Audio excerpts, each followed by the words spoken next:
like to welcome or introduce our guest speaker, His Excellency Ambassador Dr. Ibrahim Lawson Fofana. Everyone, let's welcome Mr. Fofana on stage for the guest speaker. Thank you very much for that wonderful introduction. I'm kind of speechless. I'm telling you, like I'm shaken. You know, I'm in a house full of vibrant and young professionals. It's not an easy place to just stand and, give a speech. But I'm going to try. Even though I've been given a few minutes, I'll do my best. It's a true honor to stand before you today to share my personal journey to all of you. First of all, I would like to express my profound gratitude to GSA for giving me this opportunity to tell my story. All of us have stories to tell. The difference is the details of the stories. Ladies and gentlemen, distinguished guests, I am Ambassador Dr. Alhaji Ibrahim Lawson Fofana.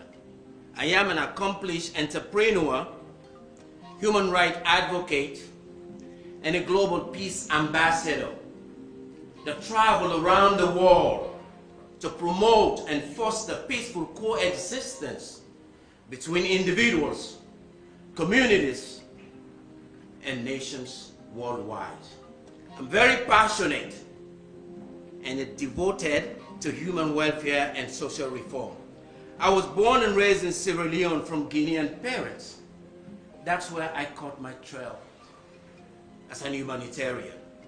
My father was born and raised in a tiny village called Konindu. It is so small that you can hardly find the name of the village on the map. That's how small that village was.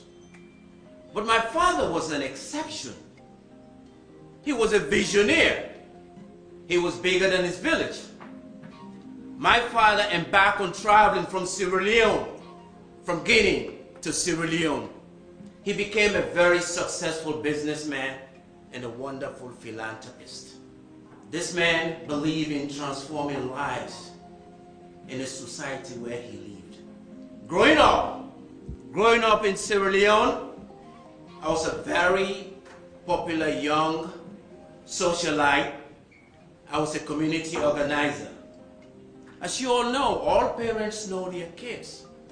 My father saw a trait in me that the generational blessings flowing from his vein was flowing through my vein.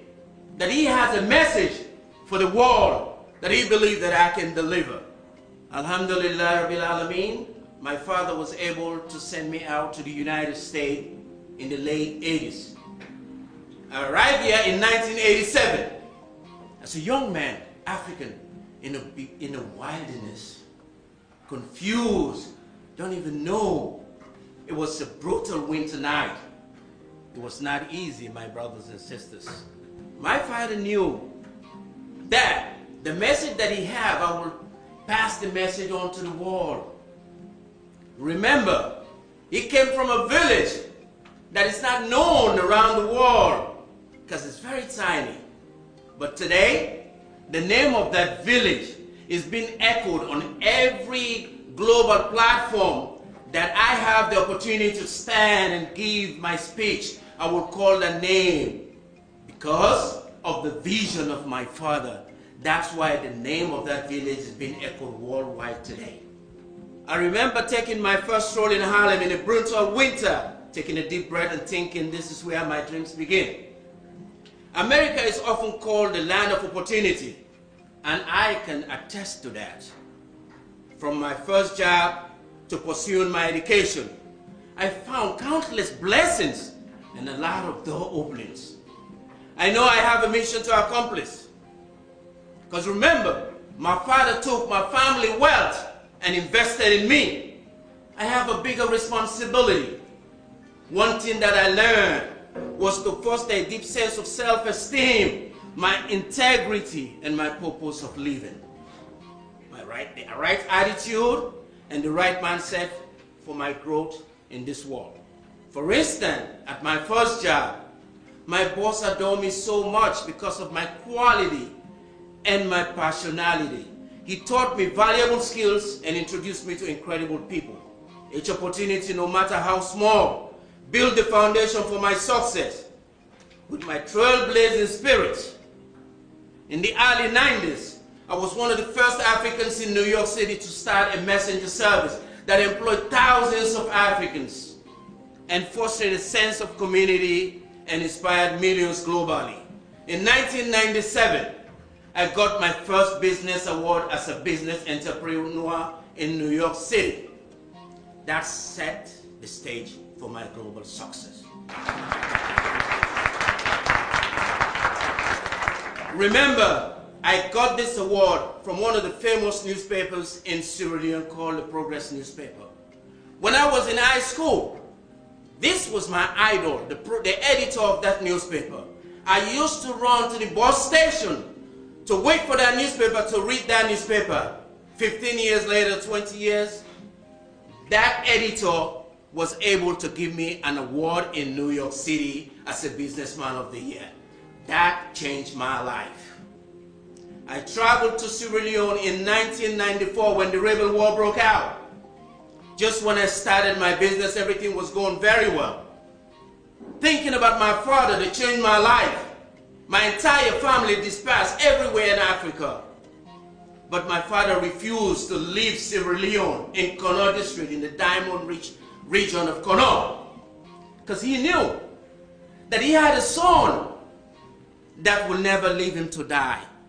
So I traveled in 1994 to give back to my community. I was able to relocate my parents and over 15 siblings to the United States to change their life. When I was traveling with my father in the flight, one thing he said to me that changed my life for good. He said, every parents know their kids, their children. I chose you out of 20-something children to come to the United States because I believe in you. I had a vision. My father continued to instill in me the courage to enlarge my vision, to think beyond my family, to think beyond self-interest, to think about collective interest for my community and my country and my continent as a whole. As a peace ambassador, I believe in preaching for peace around the world. This is one of the reasons why the rebel war affected me and my entire community in Kono. That's why today, as a peace ambassador, I am fighting for peace to bring communities together. In 1999, I ventured into the restaurant business in New York City. I established 2 restaurants in Harlem. One called Cafe 2115 and the other one called Marcory Restaurant. That's where I started my humanitarian work.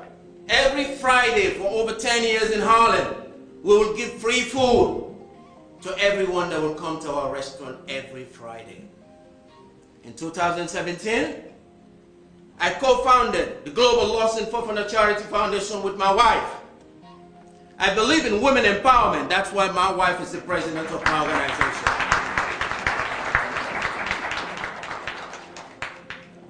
Let me tell you, the path wasn't always smooth. I faced several challenges, including cultural adjustment. There were moments when I doubted myself, but I realized every challenge was a chance for me to learn. I remember one particular tough day, I had to leave my business to go to a seminar in Harlem. I love to attend conferences, but let me tell you something. A simple act of kindness will take you to places that you never dreamed. Like I said about women, I have so much respect for women. I was at this conference, sitting in the back. A young lady walked in this conference. She didn't have a seat. I gave up my seat to that young lady. My brothers and sisters, that was a game changer for me. You will be surprised who that lady was. She was a loan officer from Chase Manhattan Bank. Immediately after the conference, she engaged me. What do you do? I said, I'm a young businessman that just started business in New York City. By the time I turned around, business cash to change. It led to my first biggest loan in New York City to continue my businesses. So every kindness you do it from the heart. Don't do it because you expect something in return. So that's why I said, simple act of kindness will take you to places that you never dreamed. It was in that moment I discovered my strength and resilience in the early years of 2000 when I ventured into the restaurant business. In 2017, I founded the Global Lost and Foreigner Charity Foundation under my visionary leadership as the CEO and the president. Communities across several African countries have received vital support, including school materials, medical equipment, medical aid, and economic empowerment. None of this would have happened. It would not have been possible without the support of those around me. I had mentors like my mom that stayed with me for over 20 years, and my wife, the president of my organization, and my children that were my cheerleaders when nobody was there to support me. I struggled to believe in myself, but these people gave me the courage. Additionally, being part of my community groups and my dedicated volunteers that sacrifice their time and energy to promote the Global Lost and Foreigner Charity Foundation worldwide. They provided not just support, but also connections that helped me to navigate my journey. Through this journey, I have grown immensely. I have learned the value of hard work, the importance of staying true to myself, and the necessity of giving back to communities. Each experience has shaped my character and taught me lessons that go beyond my professional success. For example, I learned that success is just not about personal gain. It's about lifting others up along the way. As I look to the future, my goal is to continue growing and to contribute positively to the community that welcomed me. I aspire to building the VIP Global Empire, my future project for 2030, which is a conglomerate made up of subsidiaries that she provide an opportunity to lighten the burden of living and touching life via services. And I encourage each of you to chase your dreams, no matter how far-fetched they may seem. Remember, every great achievement starts with a dream and the courage to pursue it. In conclusion, my journey to America has been a testament to the power of perseverance, community, and opportunity. As I stand here today, I'm filled with gratitude for the experiences that have shaped me in my life. I'd like to leave you with a message. My brothers and sisters, if you find your passion like I find my passion to serve humanity, no one, not even yourself, can stop yourself. That is my message to all of you.